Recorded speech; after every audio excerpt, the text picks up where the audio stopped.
Voilà, bonjour. Pour le collectif éco-citoyen du Berry Vadois, est-ce que vous pourriez vous présenter et présenter votre activité? Donc j'ai démarré l'activité ici dans la vallée en 2008. Et donc depuis 2008, je fabrique des confitures, des coulis et des gelées destinés au réseau de magasins bio spécialisés. Je fabrique des préparations pour les yaourts aux fruits, pour des laitiers, donc soit petit industriel laitier, soit transformation à la ferme. Donc ça, c'est des préparations spécifiques pour faire des yaourts brassés ou des bicouches. Et je fabrique des préparations aussi très spécifiques pour la pâtisserie. Donc là, c'est pas forcément un objectif de bio, mais plus d'un artisan qui réponde vite, en petite quantité, à des demandes très précises. Et donc par exemple, je fais un fourrage pour des madeleines et je fais aussi un type de fourrage qui sert pour les macarons, qui vont entre les deux demi-coques de macarons. Et je fabrique également des compotes en vrac qui sont destinées à la restauration collective. Donc j'alimente deux plateformes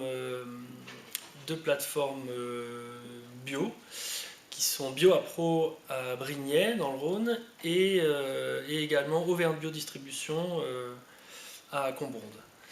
Et donc voilà, la gamme de produits n'a cessé de s'élargir et aujourd'hui, avec bientôt 6 ans d'expérience, je peux répondre à toutes les demandes aussi Donc vous spécifiques. pourriez par exemple fournir des compotes pour des demandes de restauration collective dans le cadre scolaire par exemple. Exactement.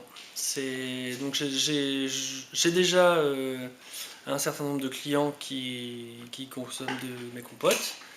Et là, c'est pareil, je suis capable de m'adapter à toutes les contraintes, c'est-à-dire que je peux faire soit de la compote ultra fraîche, soit de la pasteurisée, et je peux aussi la stériliser. Donc pour répondre à surtout toutes les contraintes techniques de froid, et les contraintes également de stockage pour alimenter les cantines. Comment pensez-vous que les producteurs ou les transformateurs pourraient s'organiser pour répondre à des appels d'offres par ligne de produits, par exemple? Est-ce que vous avez une idée là-dessus? J'ai une petite idée là-dessus. En réalité, il faut simplement utiliser la dynamique locale existante. Là, tout de suite, en le disant, je pense à La Baraque, à Lavaudieu, qui est une boutique de producteurs qui propose déjà leurs produits en vente directe.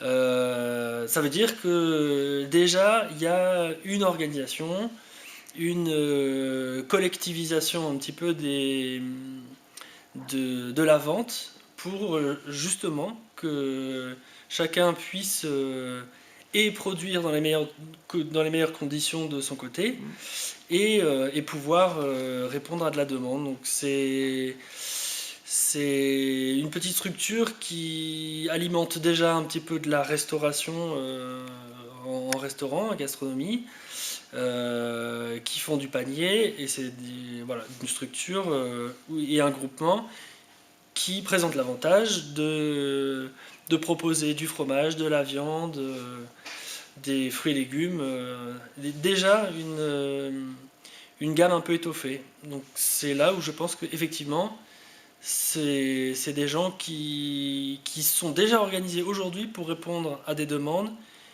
relativement importantes. D'accord. On peut faire un petit panorama de l'atelier, voilà, et que vous nous expliquiez une ou deux fonctionnalités de vos machines. Et ben, on commence par le commencement. Donc là, c'est pas vraiment présenté pour être en travail. Hein. Mais, donc ça c'est ma gamelle, tout passe par là-dedans. Cette petite gamelle-là, qui fait 75 litres, qui est en inox, chauffée par une double enveloppe avec circulation de vapeur sous pression, ce qui apporte l'avantage d'apporter énormément d'énergie sans d'avoir de point chaud. Donc il n'y a pas de risque de carbonisation à un endroit précis. Ce qui me permet de faire des chauffes très rapides, et c'est ça qui est le critère essentiel pour pouvoir garder et les qualités du fruit en tant que tel, et les qualités organoleptiques du fruit également. Donc cette petite gamelle-là me permet de faire une montée en température, et ensuite le produit est transféré dans cette pompe-là, qui est une pompe doseuse, donc qui me permet de sortir les quantités que je veux, et qui me permet aussi de faire un maintien en température avec une double enveloppe, et de me brasser le produit en permanence à l'intérieur.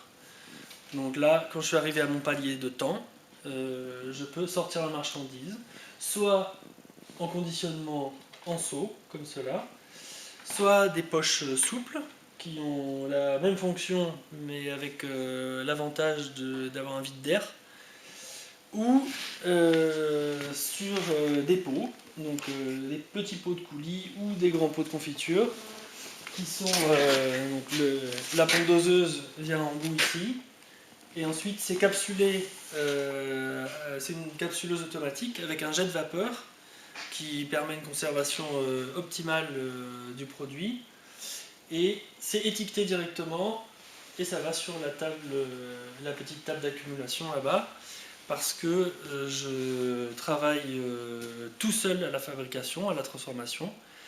On est deux dans la structure, ma femme s'occupe de toutes les tâches administratives et moi de la fabrication. Donc voilà à quoi ressemblent les produits que je fabrique. Et vous pouvez voir que je ne mens pas, c'est de la confiture de fraises, et elle est fabriquée depuis presque 1 an et elle est toujours aussi rouge